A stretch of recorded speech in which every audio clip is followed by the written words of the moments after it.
Welcome to Bar Talk. I am your host, Brandon T.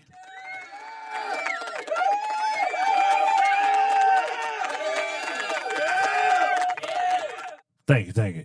This is a place where we have conversations about what's happening in the wild and what's happening around y'all.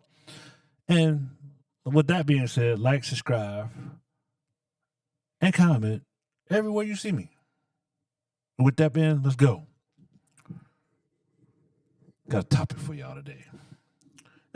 This is one of those food for thoughts, So this is one of those. I need you to jump out your feelings. Got to get out your feelings and be somebody else, and look at it, and then look at it as it is here. And what I mean by that is, we're in an election year this year, and we got Grandpa Joe Biden running against Donald Trump. And so, well, I say Grandpa, but the jokers is roughly around the same age. They could have went to school together, but But but Biden is a slight bit older.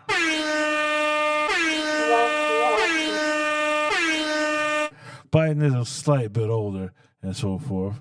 And but you know what I'm saying? Biden's out there. He's running for re-election, and Trump is running for a second term, and so forth. And you can now, peoples. I want you to look at some things with me, and let's tell me if I'm right or wrong. So jump in the comments, tell me if I'm right or wrong. But I need you out your feelings though before you answer. You can't be in your feelings. You're like,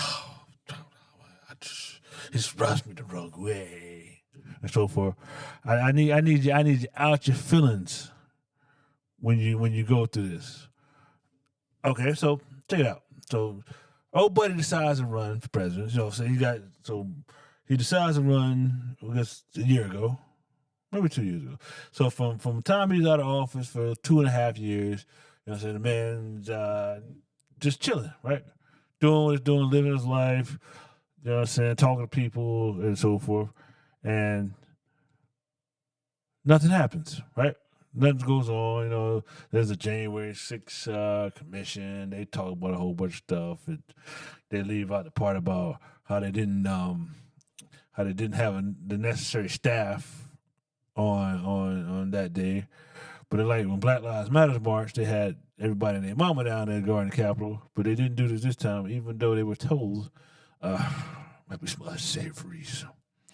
And so the Nancy and the DC mayor like, nah, whatever, and so forth. And so then it turns into Trump. What did Trump say? Did he incite the riots? Did he make them do it? And then off that first, before we go too further, the word insurrection.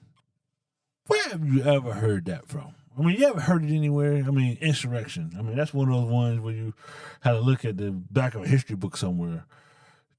Because I don't think anybody was charged with it ever. But you got like Civil War type deal, one of those amendments. But somehow all the media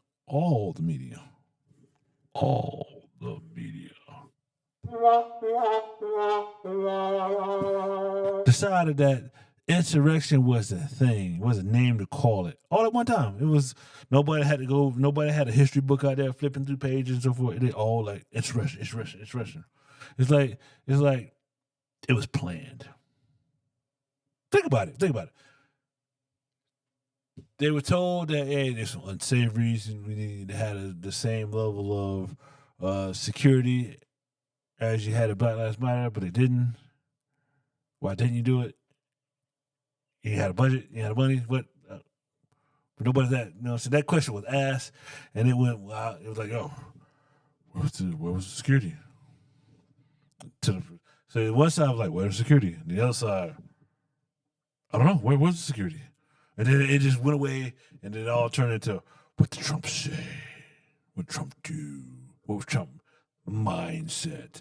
What did Trump feel? What did Trump think? What did Trump have for dinner that night? And we went on that pathway instead of on a pathway that it should have went on. Now, think about it now. Why didn't it go on the who was in charge of security versus what did Trump say? You would think that the people that's in charge of security, somebody should get fired or been accountable for something. But no, nobody was. Because it was like, oh, insurrection. We needed to happen. It needed to happen so we could stop Trump from running again. And so forth. And then, like I said, I think the hope behind that was to have certain states throw them off the ballot. But then you had that, you know what I'm saying? You had the Supreme Court is made up a certain way and so forth that it wouldn't happen. So it's like they went from that way, they thought about that way, then they shifted gears for another direction. And then it's like, okay, documents. Yeah. He didn't turn all his paperwork back in. He didn't turn his homework in. He did not turn his homework back in. Why didn't he throw his homework back in? Trump, where your homework at? And then that's one of those situations that kind of, you know, said it kind of fell out because you got to think about it. When they were looking at Trump for his homework, then it turned into Biden. Oh, Biden. They look at Biden. Biden, you ain't turn your homework in either. Then it was, oh my God. What do we do here? All right, special counsel, everybody. We're going to charge Trump with treason against America because he didn't turn his homework in. Biden, we're going to send somebody over there to look at it. We don't know what we're going to do. Think about it. Same exact situation, two different ways. And then it was like, well, we can't charge Biden with anything here. He's just an old, feeble old man. He'd be too sympathetic to a jury. Trump, I know you were doing something with them papers. I know you didn't turn your homework in at all. We'll charge you with a crime that gives you life in prison and a possibility of execution. It's like, man, so think about it. They got to the point where they're trying to charge Trump with a crime that can lead to execution. Whew. Man, stepped on somebody's toes hard. You gotta think about it, y'all. There's the politicians we put in there. We do. You vote for somebody. You know what I'm saying? You go down there, they tell you, I'm running for XYZ and I love XYZ and kissing babies, and you vote for that person. And that person becomes one vote to them. That person votes along the party line, which in all these other groups write the bills. And so forth. So it's like there's certain people that run everything here that they get what they want. Because, like I said, it ain't the people. If, like I said, the country, if the politicians were running, care about the people, things would work differently here in this country. Yeah. Like I said, not to get off too track about that, but think about it. Inflation. The only way to moderate inflation in this country is to not to pay you more so you can handle it, is to make less of y'all working. So Fed put you out of work, put you in work, put you out of work, put you in work, put you out of work, put you in work. Don't do nothing else. That's all the mechanisms of the Fed to do is to put you out of work, put you in work, out in. And so in turn, how much money you got to spend is what it is. Because like I said, they want a stable dollar because they want to be the world reserve currency. And so if the dollar's everywhere and the dollar's stable as a rock, not going up, not going down, they're stable as a rock with a little 2%, 3% inflation. You know what I'm saying? Yeah, that little bit of, you know, it's a cost of living raise they give you. Think about your job. That 3% is cost of living raise. That 3% is what the government want inflation to be at. 3%. And so that little increment, that little sprinkle is something that they want you to have. And then, like I said, that's why they put you in and out of work. That's why they don't want the minimum wages to go up anywhere. That's why they said, hey, just shut up. But that's why wage inflation was the biggest problem coming out of 2020. Wage inflation. How dare I pay you more money to do something than you normally would have done it? Then the people that made more, next they let them make a little bit more, and then what they do, they circle back and lay them all off. Try to make sure you're all off, reset you, go back to that original number. Yeah. But anyway, back to where we were. I know I got off on a tangent and doing that, but back to where we are, and then so now with the document case is kind of, you know what I'm saying, slowing up. You know what I'm saying, so it turned into, you know what I'm saying, turned into E. Jane Carroll. E. Jane, she was like, oh, Trump defamed me. He said he didn't know me and called me names. That's what it allegedly did, called names. And next thing you know, she's suing. She sued for something, and the judge gave her a lot. Trump gave her $80 million because you say you didn't know her. I don't care if you do know her, don't know her. Give her $80 million. You know what I'm saying? Some outrageous number. You know what I'm saying? $80 billion. Who? I don't ever think that would ever be kept about that much. And then next thing you know, it's like, okay, it's going after the money now. It's a full court press for the money. Because, you know what I'm saying, it's hard to stop them in a more legal way. So it's like, hey, we got to go after the money. And so going after the money. The next thing you know, you got the what's that, the state attorney general, you know what I'm saying, sue him, saying that, hey, he got his money, but he pencil whipped the numbers. Anybody get hurt? No, anybody get hurt. Did anybody lose their money? No, nobody lose money. But I know he pencil whipped the numbers. He pencil whipped them. Who gained anything? Just him. Who lost anything? Nobody. So we want $400 million. For what? Because he penciled with the numbers. Who got hurt? Nobody. But he penciled with the numbers. And so the judge said, okay, $400 million.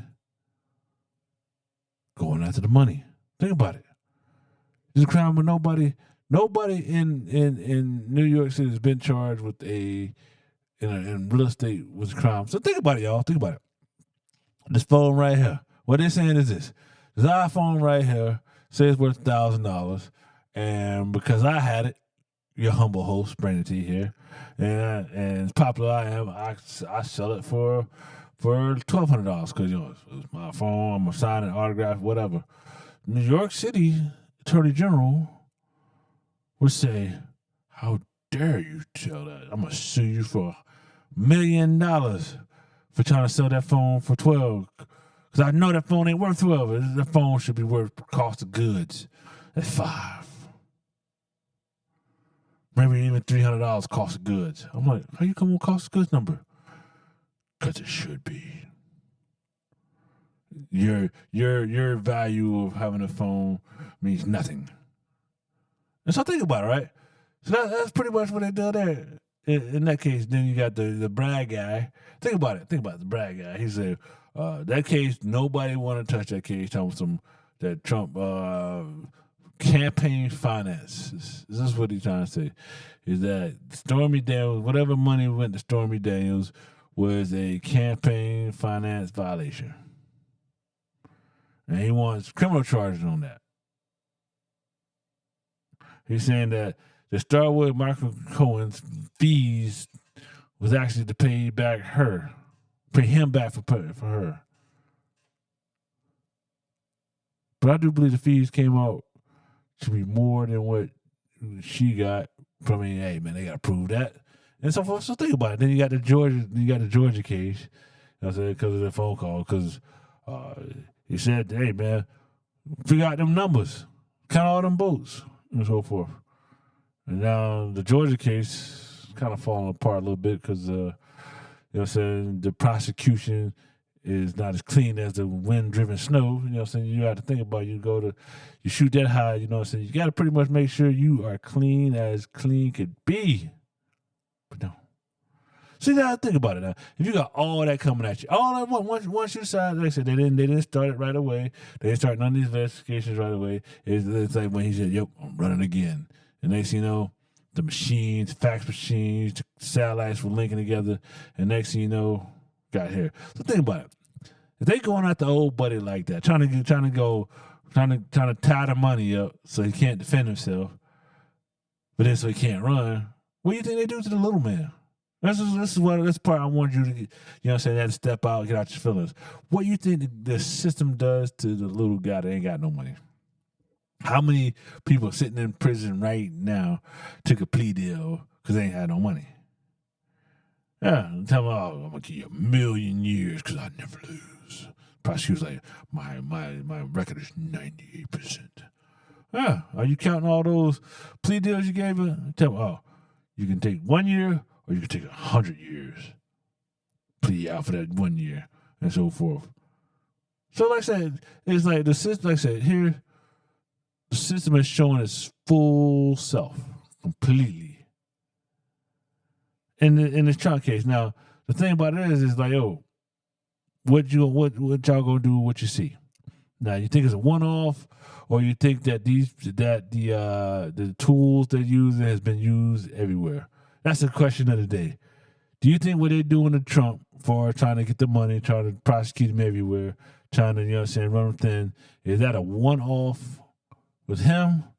Or do they do every common citizen the same way? Put that in the comments. And with that being said, this has been Bar Talk. Like I said, like, subscribe everywhere you see me. Peace.